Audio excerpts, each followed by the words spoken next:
May isang babaeng usa na napakaganda. Mahal niya ang kapayapaan at siya ay isang mabait na kaluluwa. Kinasusuklaman niya ang mga away at nasiyahan sa tahimik na tanawin sa kagubatan ng Silver Mist. Sa kanyang karaniwang paglalakad sa umaga, nakatagpo siya ng tusong Soro. Ang pinakatusong Soro sa kanilang lahat, si Conrad. Magandang umaga, maliit na usa. Kumusta ang araw mo? May kainahinang bang nangyayari? Magandang umaga po, Mr. Fox. Kilala ba kita? Ipagpaumanin ko po ang aking kawalan ng respeto. Ang pangalan ko ay Limited Gasto na ng Landrang. Ay bang pangalan mo? Kung pansinin ang aking pangalan, may mas malaking problema na darating sa iyo. Bakit? Anong nangyari sa akin, matalinong Soro? Ang lobo sa kagubatan, nakarinig siya ng kakilakilabot na bulong-bulungan. Sorry, pero hindi ako nagchichismis. Di mo naintindihan, maliit na usa. Narinig niya na pinagsalitaan mo siya ng masama. Ha? Bakit? Hindi ko alam, pero maaaring itong maliit na kuneyong seklanan. Hindi makapag-isip ng maayos si Adina. Akala niya talaga tutulong ang tusong Soro, ni hindi niya alam na nagsinungaling na pala ang Soro tungkol sa pangalan niya. Sa takot, tinanggap niya ang alok nito. Sa kabila ng pagiging estranghero, ay hindi siya dapat magtiwala.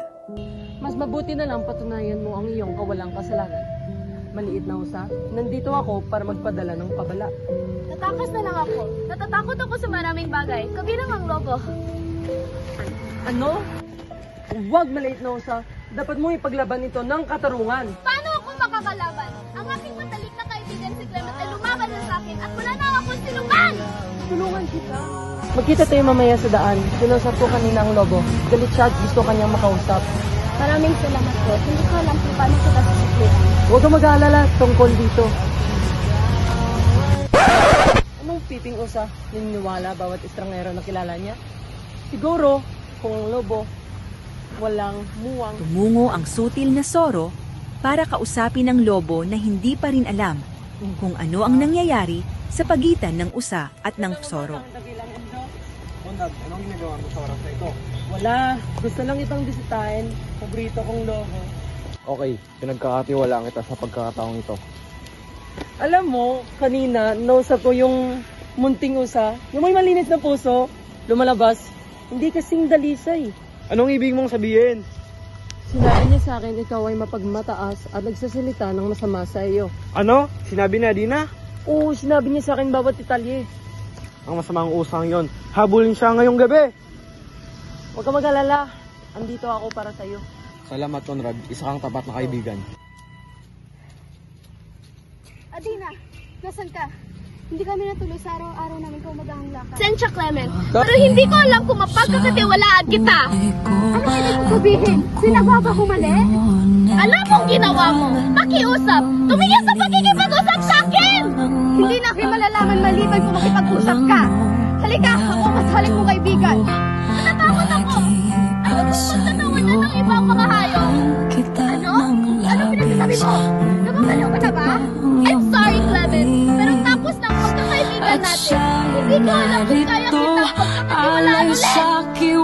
Sige, tapos na ako sa pagkakaibigan ito. Masyado kang natatakot sa gumawa ng kahit ano nang wala ako.